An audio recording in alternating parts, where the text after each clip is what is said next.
यह दुनिया का सबसे कठिन साक्षात्कार है। जब उम्मीदवारों को टेस्ट पेपर मिला तो वे हैरान रह गए। परीक्षण पत्र खाली कागज है जिसके साथ कोई नोट नहीं है। फिर पर्यवेक्षक हमें 3 नियम बताता है। सबसे पहले, पर्यवेक्षकों या सुरक्षा कर्मियों के साथ संचार की अनुमति नहीं है। दूसरा, टेस्ट पेपर को नुकसान नहीं होना चाहिए।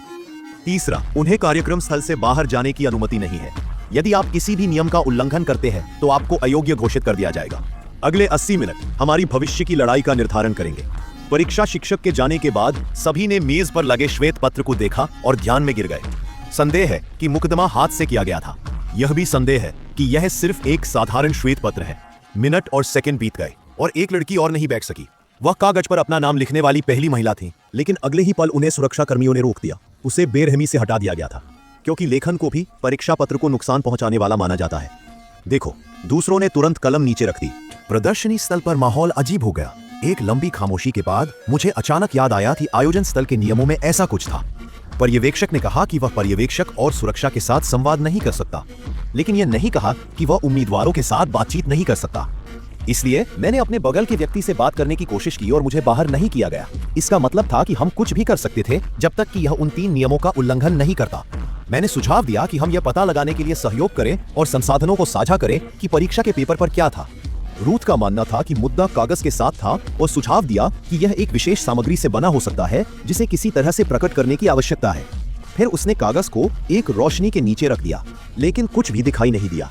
जेसन ने तब सुझाव दिया कि समस्या केवल एक कागज के साथ हो सकती है।